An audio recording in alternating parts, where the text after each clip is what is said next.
Trojans last made it this far under Tim Floyd in 2007. Our guest is the radio voice of U.S.C. Hoops. He is, in fact, a returning champ. Welcome back, Jordan Moore. Jordan, so how is life in the Indy bubble? I'm technically not in the bubble, so at least I get to explore Indianapolis, but I'm doing it mostly by myself out here because all 34 of the guys I know are locked up in the bubble. So it has been a long week in Indianapolis. I'm guessing TV was the culprit for making us wait all week to play some more basketball, but trust me, everyone will be ready to go on Sunday night. You know, from an historic point of view, as the play-by-play guy, you were a sideline reporter. You've been to some fantastic venues, Pauley Pavilion, Memorial Gym, where Vandy plays is kind of unique, University at Dayton. But you got to call a game at Hinkle Fieldhouse, not only there, but against a legendary program like Kansas. Just personally for you, how cool was that experience?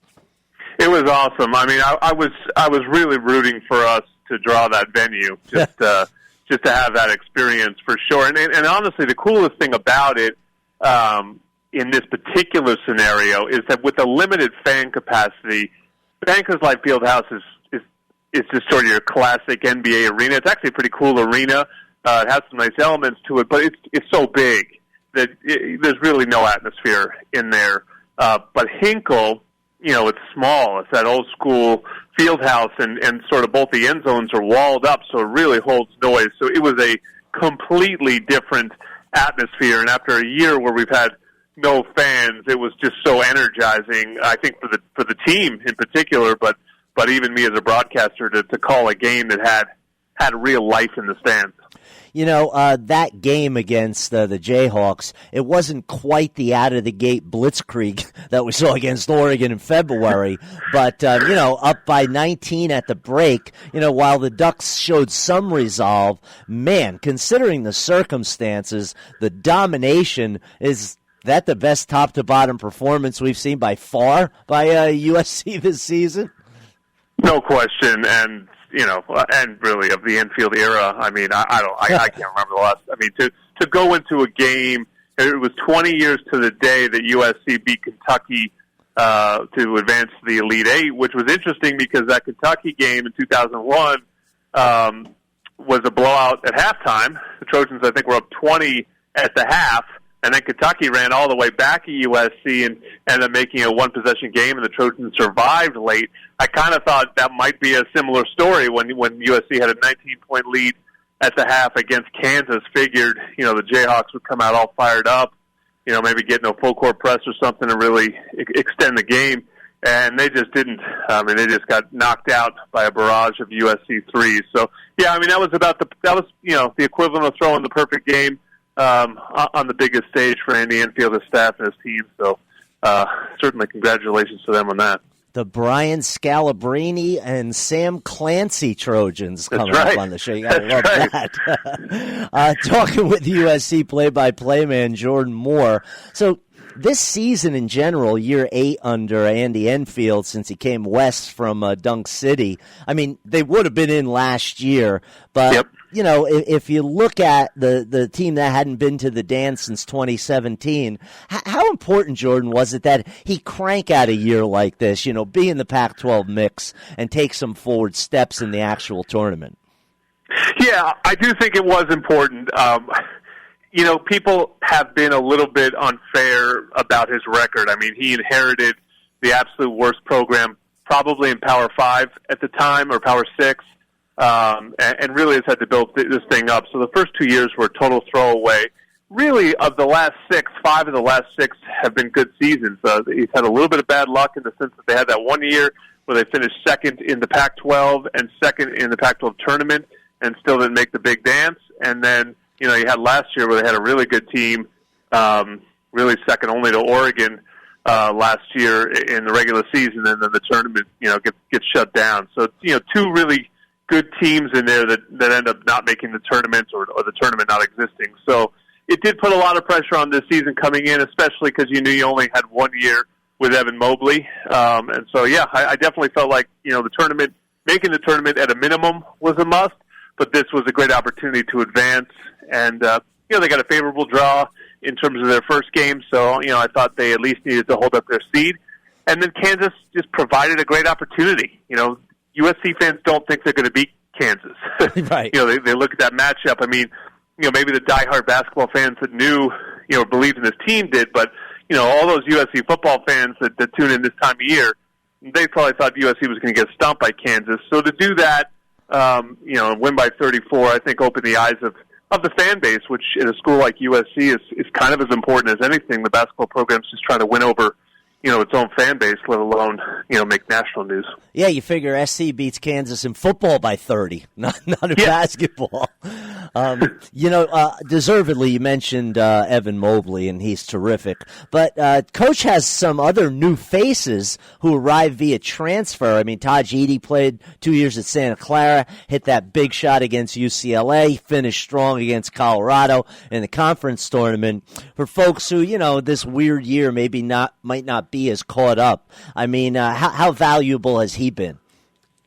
Well, Oregon fans should know it well because he single-handedly won that game. I just was literally, before we came on, I just went back and watched the highlights of that game from a few weeks ago, and he was just ridiculous in the first half. And, he scored the first 9 points. I think he had 19 or 21 at halftime, had Oregon outscored by himself at halftime. So he was wild in that game. But he's been great all year, and it's a crazy story because, the transfer market is hot every year now, but Taj Edey was coming off the bench at Santa Clara last year. Now, that might have had something to do with something at Santa Clara, but either way, it did not make any news when USC signed Taj Edey, and he ends up being an all Pac-12 second-teamer. It really had a case to be a first-teamer. And then, the other guys you're talking about, Isaiah White, grad transfer, and, speaking of Oregon, the thing I've always said about Isaiah White ever since we signed him was he's the kind of guy Oregon's been beating us with for years. I mean, those athletic, aggressive, physical wings, can shoot it a little bit, but just really, willing to do the dirty work. Those kind of guys have given USC problems, particularly at Oregon, for years. I think back to the Elgin Cooks and Dwayne Benjamins, those kind of players. And Isaiah White does that for USC. He's brought an edge and a chippiness to them that's helped. And then Drew Peterson's the other guy. He went for 15-11 against Oregon at the Galen Center, and he's just kind of a stat stuffer. I think he'll get better as his career goes on because he needs to get bigger and stronger, but really talented kid. I think he could be an all Pac-12 kind of player in the coming years. The best part about White is you get to say he's from Rancho Cucamonga. I just live to say that name. So, we kind of, I always say we live in our Oregon bubble. We know what happened in Game 1. This is a different Duck team with 100% healthy Will Richardson. With Dana Altman, they're usually as ready as anybody this time of year. So when talking with the guys, the coaches, your observations, what about this Duck team absolutely has USC's attention? Yeah, I had forgotten until recently, too, that Isaiah Mobley didn't play in that first game. So, I do kind of throw out that first game just in general. I think Oregon was in a long stretch of games and just kind of threw out a dud at the Galen Center, and USC played great that night. But, I think this game is actually pretty simple. Just watching the Iowa game is a real blueprint for what to do and what not to do for the Trojans. Oregon is not a big team. They don't really have a pure five unless they play Kepnang off the bench, who's still pretty raw. So they want to play small.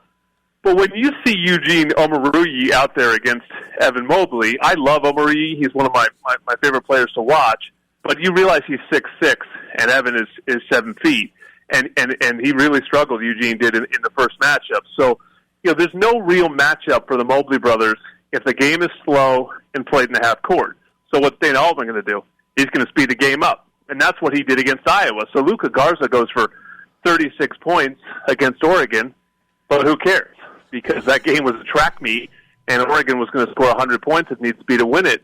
So, that's what it comes down to. The Trojans, really need to get out in the three-point line and not let Oregon have one of those days where they just make, 12, 13, 14 threes, and they need to protect the basketball because I think Oregon's going to extend that pressure and see if they can turn USC's guards over. There's another guy who I think is kind of interesting in another transfer who's actually played at two other schools in Chavez Goodwin, who played at college at Charleston, then Wofford, and now he's here. And while some games he doesn't have a really big role, just with his size, his length coming off the bench, I mean, he's kind of a nice piece to have in coach's hip pocket if he needs him. He really is. I mean, he's a classic, really good college backup big man. And so he's been huge because you don't really sweat foul trouble, right? I mean, the biggest issue of relying on young college big men is foul trouble. Now, Evan does a pretty good job of staying out of foul trouble, but it happens.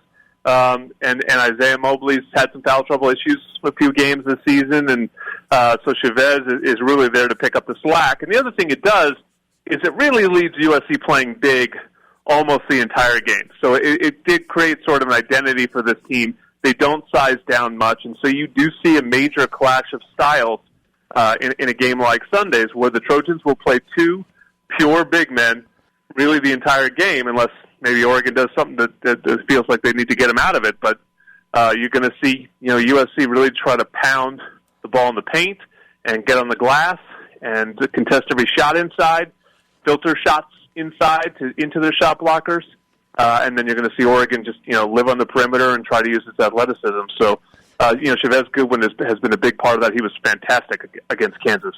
Yeah, he's one of those guys who probably most opposing fans don't know about, but he could make his presence felt. Hey, Jordan, I know back there in your own semi-personal bubble. I appreciate you finding some time for us. Enjoy the rest of the tournament. Have a great broadcast.